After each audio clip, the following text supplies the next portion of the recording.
warahmatullahi wabarakatuh. Perkenalkan, nama saya Vivandira dan saya dari PGSD Unismu Makassar.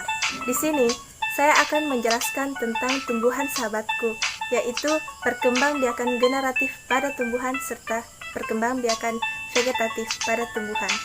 Perkembangbiakan pada tumbuhan adalah cara tumbuhan untuk melestarikan keturunannya.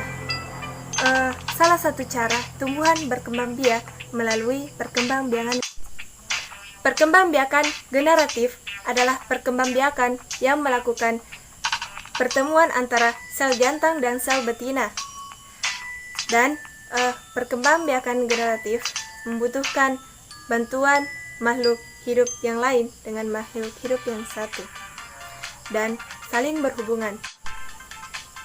Sedangkan perkembangan vegetatif adalah perkembangan yang tidak mempertemukan antara sel jantan dan sel betina pada tumbuhan.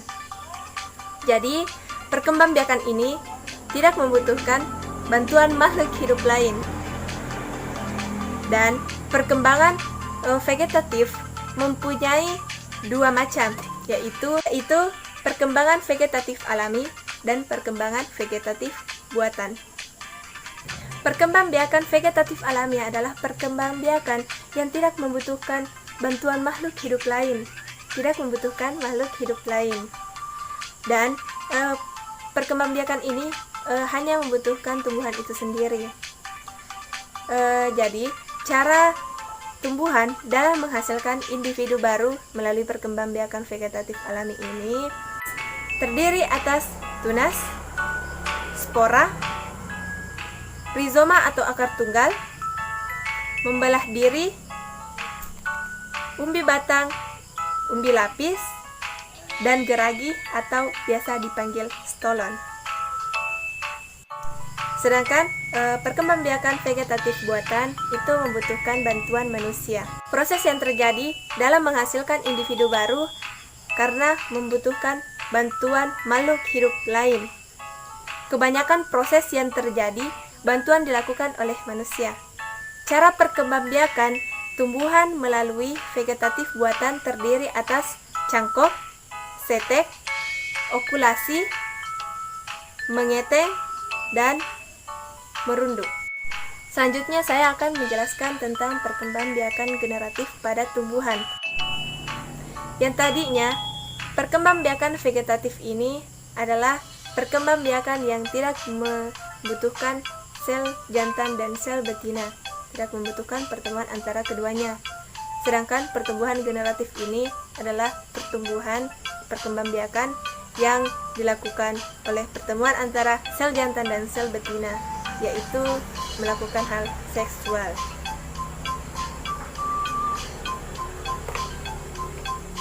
Di sini saya mempunyai bunga. Dan saya akan menunjukkan bagian-bagian pada bunga ini, karena perkembangbiakan vegetatif itu berkaitan dengan bunga-bunga ini, guys. Ini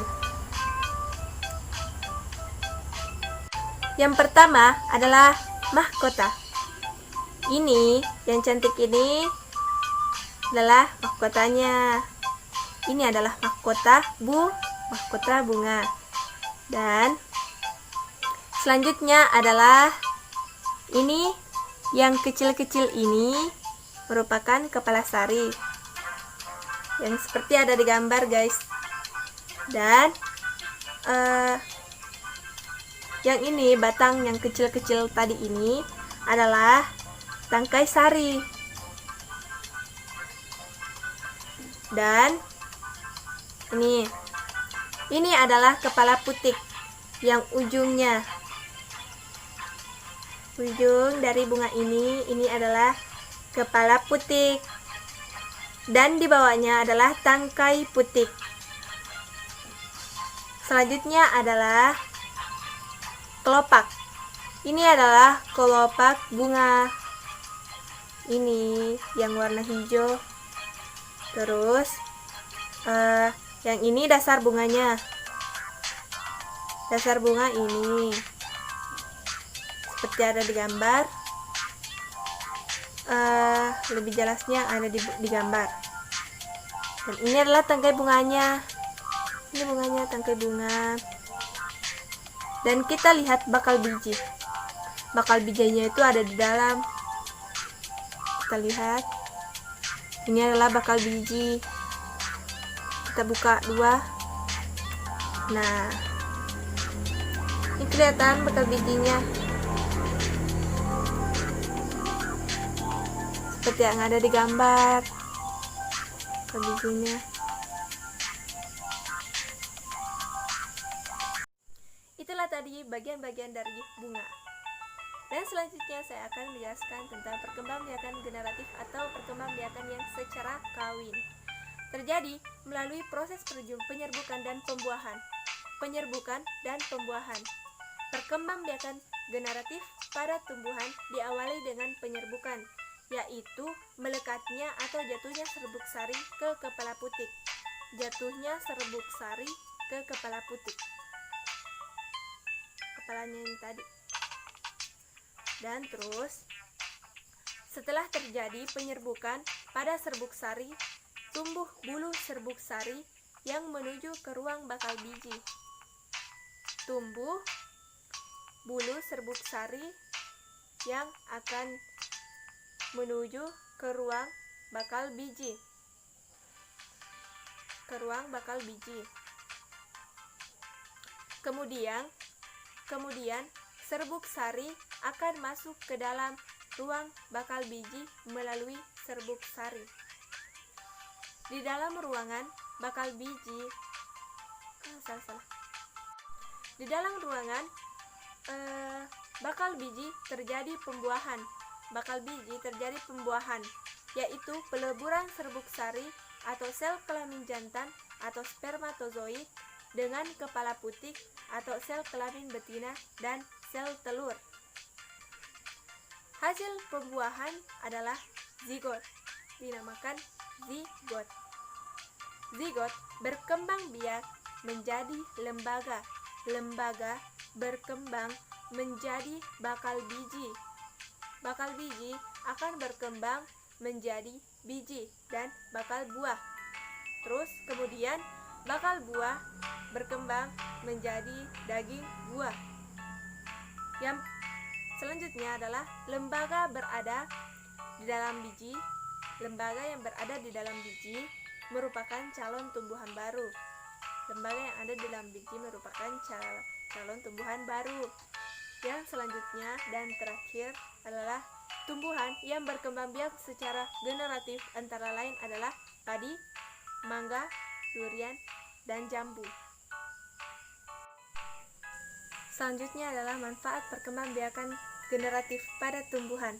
Yang pertama yaitu dapat melakukan pengembangan varietas tanaman baru dengan penyilangan. Contoh.